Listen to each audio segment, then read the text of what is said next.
Greetings and salutations, everyone! Today I took a look at the massive open-world sandbox action MMORPG DarkFall Rise of Agon, and before I get any further into this video, I would like to point out while I generally understand based on players' experiences, DarkFall New Dawn is the better relaunch of the DarkFall MMORPG. However, with that being said, Rise of Agon has a free account system available, which to my knowledge is a relatively new feature. This of course allows you to try out the game for free, without actually having to sub to it first to be able to try out the game, because DarkFall is a sub-based game. Even New Dawn is a sub-based experience. But unlike the one that I'm playing, it has no free option, so of course I decided to play this one. Anyway, DarkFall is an MMORPG released back in 2009, and as I mentioned, it is a sandbox, open-world action MMORPG without a traditional leveling system in place, as you can't actually level up in this game. Weird, I know, but that being said, skills, on the other hand, can nevertheless be leveled up.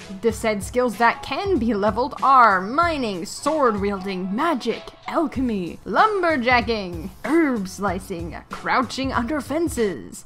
Okay, maybe not the last one, but that would be pretty awesome. I mean, who doesn't want glutes of steel that can break watermelons with a simple booty tap? I mean, it would be a completely unnecessary and useless skill, sure, but I'm sure someone would appreciate it out there. Like me, I would appreciate it. Anyway, you get the idea. There's a lot of skills and professions within this game to level up. Too much to simply mention, without wasting everybody's time. Anyway, besides the sheer amount of skill, variety, and freedom Agon gives you, this is the only thing Rise of Agon has going for it, as there's a good variety of races to pick between as well. We've got the ever so generic humans, we got tiny humans with angry faces, we've got the Dunmer, the Dark Elves, whatever, however you pronounce its name. I'm not gonna try, because 10 out of 10 times I butcher their names. Anyway, we've also got normal elves, and then there's the furry race, and lastly, and most importantly, we've got the orc race. Actually, that's the wrong orc, different game. Let me just fix that real quick.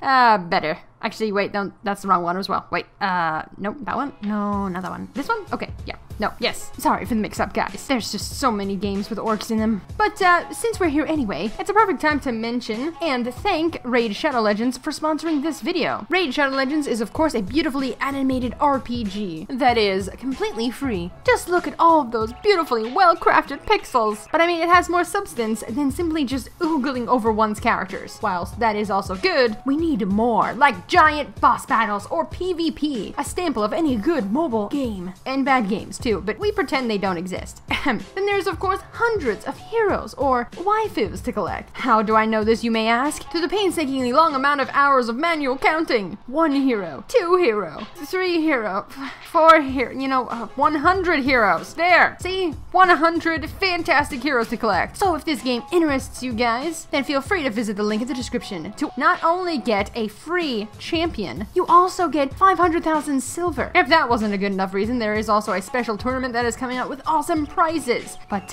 we should probably get back to Mr. Orc. He seems a little bit lonely being pushed to the side. I'm sorry, Mr. Orc.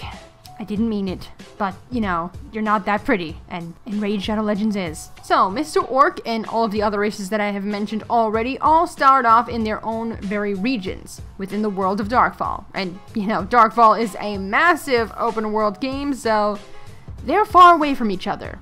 Like, seriously, guys, this game's map is huge. Besides the massive open world that I've mentioned multiple times now, something else that I found very enjoyable about DarkFall was the combat. Whilst it does use a very basic form of action combat, I found it personally quite enjoyable. Be it using the magic, or the archery, or the simple swordplay, it was all quite smooth feeling, and it really reminded me of my time playing some older RPG games. Maybe that's one of the reasons I liked it. And I have to admit, going first person for some of the long-range combat was icing on the cake.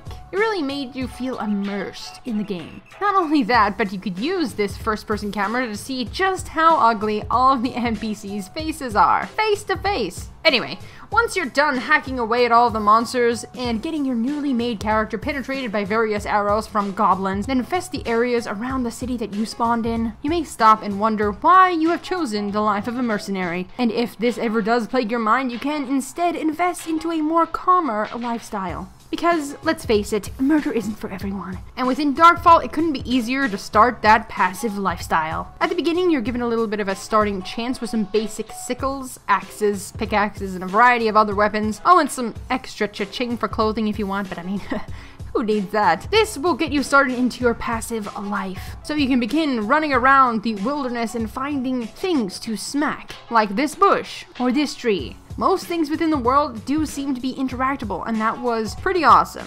The whole world is yours for the looting. And while we're on the topic of looting, your character also is lootable. So if you ever meet your untimely death from all of the dangerous things that you've done, or maybe just swimming under the water for too long, you will drop all of your items and it can be picked up by somebody else. Something else that should be mentioned is that this game has a full world PvP system and there are no safe zones within the game, so this can lead to some less than advantageous situations, if you get what I'm saying. But hey, on the right side, there's the ability to buy one's own house, craft weapons, armors, ships, and your very own organic mounts within the items found in the world itself. So if you ever wanted a horse, you just gotta, you know, get some wood, maybe some leaves, a berry or two, and boom, there's your organic horse. So guys, all in all, to tell you my experience with DarkFall Rise of Agon, it's a weird and bumpy but cool ride. I definitely enjoyed it, but I will have to point out this game is a sub-based experience. Therefore, if you do play as a free character, there will be limitations. I didn't personally encounter any of those limitations, but I do know that they exist. So that is definitely something you should take into consideration before going to try out this game. Either way, guys, good day, night, or afternoon, wherever it is where you are, and I'll be seeing you guys next time, or on my personal channel, which will also be linked in the description and the pinned comment. Thank you guys, and goodbye. 染められて望み